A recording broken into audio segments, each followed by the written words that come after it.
Si Sir Jesse, ang SK Chairman ng Barangay Bagong Ilog. At of course, nandito po tayo ngayon dito po sa ginaganap na outreach program ng Pinoy Youth Dreamers and of course yung Saber School San Juan. Sir Jesse, magandang hapon. Magandang umaga. Welcome to Sports Corner. Magandang umaga po.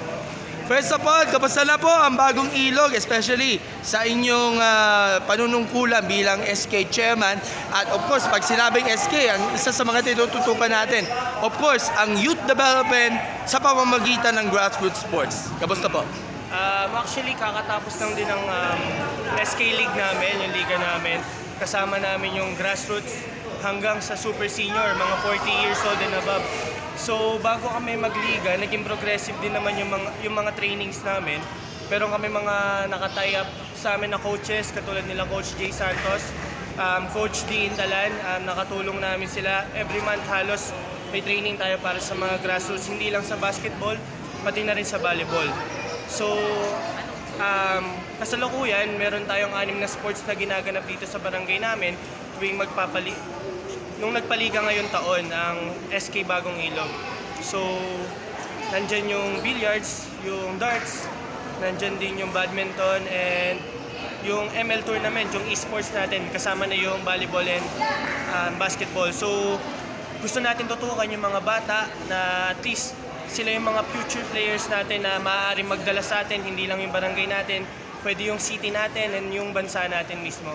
So ayun, patuloy naman namin tututukan yung mga bata, yung mga future natin na mga players. Okay, Sir Jesse, when it comes naman dito sa ginaganap na yon na programa nitong Pinoy Youth Dreamers and of course yung Saber School, ano nasasabi ninyo sa naging turnout at especially nakikita natin na daang-daang mga bata ang nagtipon-tipon para dito sa coaching clinic na pero may outreach program at gift giving ngayon yung darating na Kapaskuhan.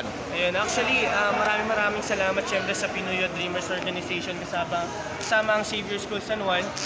Parang bonus na rin sa kanila to kasi buong taon halos yung mga batang yan yung mga nag-e-ensayo dito sa barangay namin.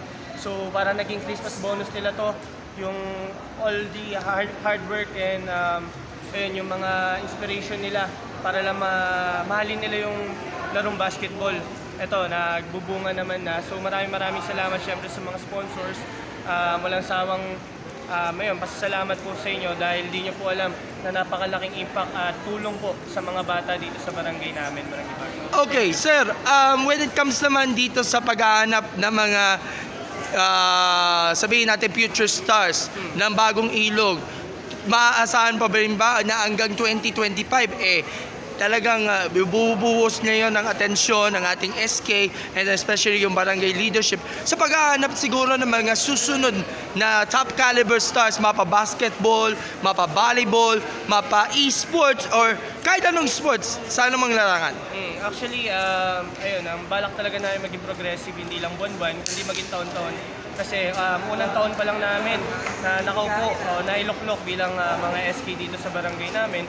Siyempre, nilulook forward namin na yung mga nagawa namin ngayong taon, mas gagalingan pa namin next year. At sa mga susunod pa na taon. So kung paano namin sila inalagaan, paano namin sila tinulungan, siguro pipilitin namin na mas i-enhance pa, ayusin pa, and kung ano yung mga bagay na mas makakatulong sa mga kabataan or mga bata dito na future stars natin dito sa barangay. And not to mention also na ang Pasig City na kinatayuan natin na yon ay overall champion ng Batang Pinoy and of course ang Philippine National Para Games. So sobrang saludo natin sa mga atleta natin from Pasig, especially through the hands of our good Mayor Vico Soto na always supportive nga pagdating sa sports. What about sa support ng ating LGU natin?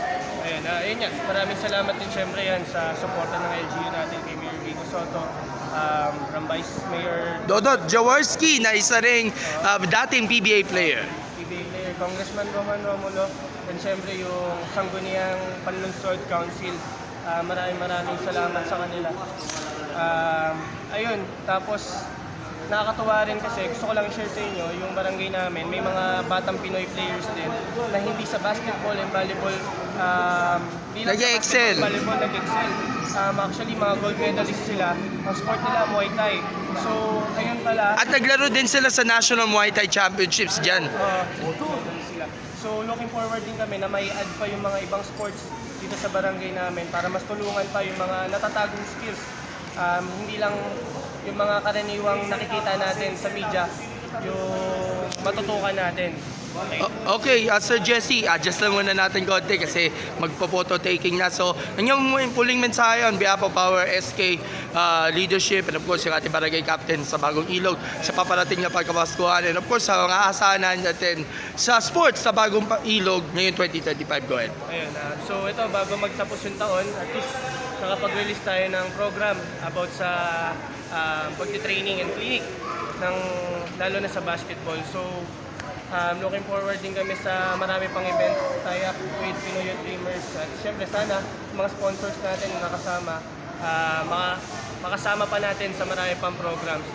And syempre maraming salamat sa kapitan natin, kapitan ng Barangay Bagong Ilog, Kapitan Bing Abis at ang Barangay Council sa pagtulong din na mabuo itong program na to. At syempre sa council ko, maraming salamat sa SK Council sa pangunguna po ng inyong lingkod. So ayun po, maraming salamat po ulit.